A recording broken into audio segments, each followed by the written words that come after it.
Praise lord, హల్లెలూయా. దేవుని నామానికి స్తోత్రాలు. మీ అందరికీ నా వందనాలు తెలియజేస్తున్నాను. ఈ దినం కొరకు దేవుడు సిద్ధపరిచినటువంటి మాటలు.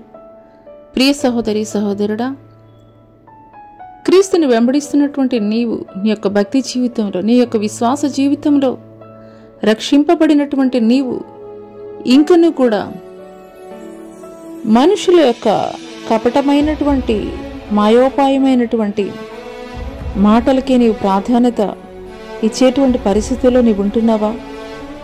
అయితే ఈ మాటలు దేవుడు నీ కొరికే మాట్లాడుతున్నారు. మీరు విలువ పెట్టి కొనబడిన వారి గనుక మనుషులకు దాసులు కాకుడి. ఈ మాటలు వింటున్నటువంటి ప్రియ నేస్తమా, యేసుక్రీస్తు వారు 2000 సంవత్సరాల క్రితమే నీ కొరకు, నా కొరకు, సర్వ మానవాళి కొరకు కూడాను ఆయన సిలువలో రక్తము చిందించి నిన్ను నన్ను కూడాను ఆయన విలువైనటువంటి రక్తము ద్వారా ఆయన కొన్నాడనే విషయాన్ని నీవు గ్రహించగలవా?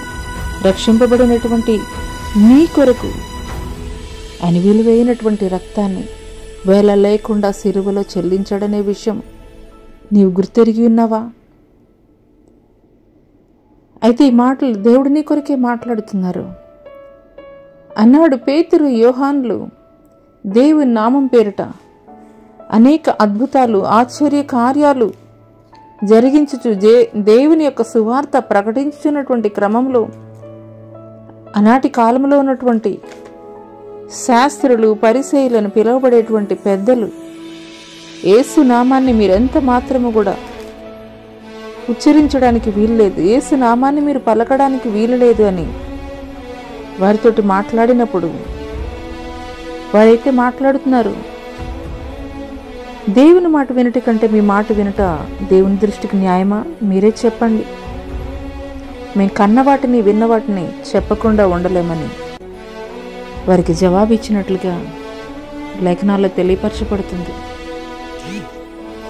యేసుక్రీస్తు వారు నీ కొరకు ఆయన మరణించారని, నీవు ఆయన స్వరక్తం ద్వారా కొనబడినావని నీవు గుర్తిరిగినట్లయితే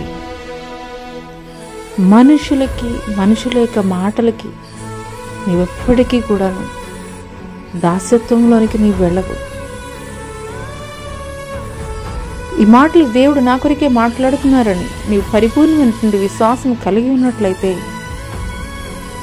ఆనాడు ఆయన యొక్క శిష్యులైనటువంటి పేతురు, యోహాన్లు ఏ రీతిగా దేవుని కొరకు నిలబడినారో, దేవుని సువార్తను ఏ రీతిగా ప్రకటించారో, దేవుని పక్షంగా ఏ రీతిగా వారు నిలబడినటువంటి వారిగా ఉన్నారు, అదే రీతిగా నీవు మనుషులకి దాసులు కావద్దని దేవుడు మాట్లాడుతున్నారు. ఎందుకొరకనంటే ఆయన స్వరక్తం ఇచ్చి రక్షింపబడినటువంటి నిన్ను నన్ను కూడా కొన్నటువంటి దేవుడు. అటు పరిపూర్ణమైనటువంటి విశ్వాసాన్ని నీవు కలిగి ఉన్నట్లయితే దేవుడు మరి నిశ్చయముగా ఆయన శిష్యుల్ని ఏ రీతిగా ఘనముగా ఆయన పరిచర్య కొరకు ఆయన వాడుకున్నారో అదే రీతిగా నిన్ను నిలబెట్టి నీ ద్వారా ఆయన ఘనమైన పరిచర్య జరిగించబోతున్నారు.